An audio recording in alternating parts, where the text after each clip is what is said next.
Welcome to channel 7 Layar, channel yang akan membahas berbagai kejadian penting di seluruh penjuru dunia, berdasarkan dua sisi. Apakah cerita itu fakta, ataukah hanya fiktif? Silakan Anda yang menilainya. Kami akan kupas secara simpel dan detail dari berbagai informasi dan narasumber, beserta teori-teori yang beredar untuk menciptakan pendapat Anda sendiri. Bagi Anda yang baru bergabung, ikuti terus channel kami dengan cara like, subscribe, aktifkan tombol lonceng, share dan komen. Pada edisi pertama, kami akan membahas topik mengenai harta amanah Nusantara. Konon harta peninggalan Nusantara ini nilainya sangat fantastis. Bahkan, ada yang menyebut jika harta tersebut mampu membuat seluruh rakyat negeri Nusantara hidup di atas garis kecukupan. Tidak ada lagi kemiskinan, tidak ada pengangguran, dan tidak ada rakyat yang susah. Negara pemilik harta amanah Nusantara akan menjadi negara yang super makmur. Gemah ripah lojinawi, baldatun toyibatun warobun gofur, superpower dan adidaya sebagai negara merdeka nomor 1 di dunia. Sebuah cerita yang penuh kontroversi, dan sangat menarik untuk kita kupas dari berbagai sudut pandang.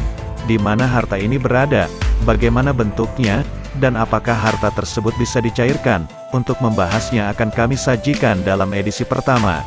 Ikuti terus ceritanya sampai selesai. Dahulu, sebelum lahirnya nama Indonesia, Nusantara terdiri dari banyak kerajaan yang tersebar dari Sabang sampai Merauke, dengan berbagai sumber alam yang melimpah, membuat Nusantara menjadi negeri yang dikenal di seluruh dunia, hingga akhirnya datanglah orang-orang dari negeri Portugis dan kemudian dari negeri Belanda berdagang di negeri Nusantara. Mereka yang berdagang di Nusantara kemudian membentuk perkumpulan dagang yang dinamai VOC. Sebagian besar anggota VOC adalah orang Yahudi yang bekerja sebagai bankir dan pedagang. Bahkan keluarga kerajaan Belanda juga banyak yang bergabung dengan perkumpulan VOC. Pada tahun 1828, VOC atas nama pemerintah kerajaan Belanda mulai mendirikan bank yang dinamai De Javase Bank. Dari sinilah pihak pemerintah Hindia Belanda melakukan propaganda dan tipu daya kepada para raja-raja untuk menyimpan harta mereka di De Javase Bank, tanpa disadari oleh para raja dan keturunannya.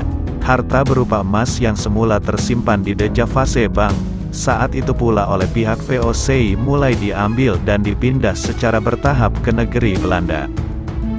Kembali pada tahun 1939, yaitu terjadi peristiwa Perang Dunia Kedua yang dimulai dengan Jerman Nazi menginvasi ke Polandia, tahun 1940. Nazi juga bergerak ke seluruh Eropa dan salah satunya yaitu menginvasi ke negeri Belanda. Saat itu para banker Belanda adalah kebanyakan orang Yahudi. Ketika Nazi menguasai Belanda, banyak orang Yahudi dibunuh oleh Nazi. Hampir 75% penduduk Yahudi di Belanda dibunuh, dan peristiwa tersebut dikenal sebagai nama Holocaust. Serangan Jerman Nazi inilah yang akhirnya menguasai seluruh negeri Belanda, beserta aset-aset emas harta kerajaan yang sudah disimpan di negara Belanda. Pemerintah Belanda pun takluk oleh Jerman Nazi, dan keluarga kerajaan Belanda akhirnya melarikan diri ke Britania Raya, yaitu tepatnya di Inggris. Menyadari negaranya takluk, dan aset emasnya telah dikuasai oleh Jerman Nazi, keluarga kerajaan Belanda tidak mau menyerah begitu saja. Mereka kemudian melakukan lobby ke negara Inggris yang merupakan tempat pelariannya. Inggris tahu kekuatan Nazi yang mulai menguasai Eropa. Karena tidak ingin negaranya bernasib sama seperti Belanda, akhirnya Inggris meminta bantuan sekutu, dalam hal ini Amerika, untuk merebut kembali Eropa. Pada masa itu, ada blok sekutu yang terdiri dari Inggris, Amerika, Perancis, Uni Soviet, dan China. Amerika yang dekat dengan Inggris akhirnya bersedia menerima tawaran dari Inggris. Amerika pun akhirnya terlibat perang. Dengan mengerahkan kekuatan penuh, pasukan sekutu yang dipimpin Amerika mulai menggempur habis-habisan Jerman Nazi. Jerman Nazi mendapat tekanan dari dua arah. Yang pertama adalah perlawanan dari Rusia, dan yang kedua adalah tekanan pasukan sekutu yang dipimpin oleh Amerika. Puncaknya Jerman Nazi akhirnya menyerah, dan menyatakan kalah perang kepada sekutu pada tahun 1945. Perang Dunia Kedua selesai. Berpindah ke negeri Indonesia yang dipimpin oleh Presiden Soekarno. Setelah berakhirnya Perang Dunia Kedua, terjadi masa transisi di hampir seluruh negara di dunia. Para keturunan raja yang juga ikut andil dalam kemerdekaan Indonesia, akhirnya menemui Soekarno untuk menceritakan harta warisan kerajaan nenek moyang mereka. Para keturunan raja merasa terpanggil untuk membangun Indonesia yang baru saja merdeka. Mereka berharap melalui Soekarno, harta kerajaan yang hilang di bawah Belanda bisa diambil kembali, dan digunakan untuk membangun negara Indonesia. Berdasarkan bukti-bukti dokumen yang disimpan oleh keturunan para raja, Soekarno akhirnya menyetujui dan menyelidiki kemana aset emas itu berada, bersama orang-orang kepercayaannya. Soekarno akhirnya mengetahui bahwa aset emas tersebut ternyata sudah berpindah dari Belanda ke Jerman, dan sekarang berada di negara Amerika, dan dikuasai serta disimpan oleh para bankir Yahudi di Federal Reserve. Presiden Soekarno kemudian melakukan lobby dengan pihak Amerika Serikat. Lobby Soekarno akhirnya membuahkan hasil dan disetujui oleh John F. Kennedy selaku Presiden Amerika. Kennedy setuju dengan Soekarno, karena menyadari bahwa Federal Reserve bukan milik Amerika tetapi milik swasta. Amerika yang saat itu krisis karena habis perang, juga perlu mencetak uang untuk membangun perekonomiannya kembali. Tetapi karena Amerika tidak memiliki cadangan emas yang besar sebagai dasar pencetakan uang, maka Amerika selalu pinjam kepada Federal Reserve dengan bunga yang tinggi. Hal inilah yang membuat Kennedy menerima tawaran Soekarno untuk mengembalikan aset emas Nusantara. Kennedy setuju dengan syarat emas tersebut menjadi kolateral keuangan Amerika Serikat. Pada tanggal 14 November tahun 1963, dilakukan perjanjian rahasia segitiga di Hotel Hilton Jenewa, sebagai kelanjutan dari MOU yang dilakukan tahun 1961. Perjanjian rahasia itu bernama Green Hilton Memorial Agreement Jenewa. Perjanjian ini diteken oleh John F. Kennedy selaku Presiden Amerika Serikat, Insinyur Soekarno selaku Presiden Republik Indonesia, dan William Fokker yang mewakili Swiss. Inti dari dokumen itu adalah, pemerintahan Amerika Serikat mengakui keberadaan emas batangan, senilai lebih dari 57.000 ton emas murni yang terdiri dari 17 paket emas, dan pihak Indonesia menerima batangan emas itu menjadi kolateral bagi dunia keuangan Amerika Serikat yang operasionalisasinya dilakukan oleh pemerintahan Swiss, melalui United Bank of Switzerland atau UBS. Melalui perjanjian ini, Soekarno sebagai pemegang mandat akan melakukan reposisi terhadap kolateral emas tersebut, kemudian digunakan ke dalam sistem perbankan untuk menciptakan fractional reserve banking terhadap dolar Amerika. Perjanjian ini difasilitasi oleh Tripartite Gold Commission, dan melalui perjanjian ini pula kekuasaan terhadap emas tersebut berpindah tangan ke pemerintah Amerika. Dari kesepakatan tersebut, dikeluarkanlah Executive Order bernomor 11.110, ditandatangani oleh Presiden John F. Kennedy yang memberi kuasa penuh kepada Departemen Keuangan, untuk mengambil alih hak menerbitkan mata uang dari Federal Reserve. Mengetahui hal tersebut, para bankir Yahudi di Federal Reserve marah dengan aksi Presiden John F. Kennedy. Kebohongan mereka telah dibongkar oleh Presiden Kennedy dengan mengakui aset emas tersebut adalah milik Raja-Raja Nusantara, dan bukan milik Federal Reserve. Akhirnya mereka membuat rencana licik dan keji untuk membatalkan perjanjian Green Hilton, dan merebut kembali aset emas yang masih mereka simpan di Federal Reserve.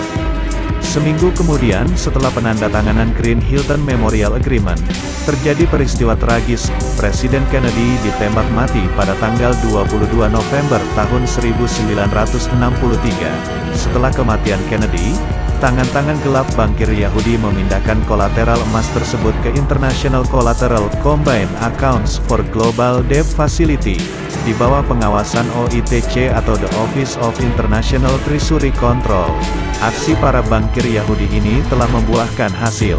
Perjanjian rahasia Green Hilton tidak diakui di negara Amerika, dan sekarang mereka berusaha menggagalkan aksi Soekarno yang ada di Indonesia, supaya perjanjian Green Hilton juga tidak diakui oleh bangsa Indonesia. Dengan bantuan CIA mereka menyusun rencana untuk menjatuhkan Presiden Soekarno. Presiden Soekarno menyadari bahwa beliau menjadi target sasaran Amerika. Presiden Soekarno ambil posisi dan berubah haluan. beliau sudah tidak percaya lagi dengan Amerika dan mulai mencari dukungan ke negara lain yaitu negara Rusia dan China. Inilah momen yang ditunggu oleh Amerika. Dengan segala cara Amerika secara diam-diam mengobok-obok bangsa Indonesia.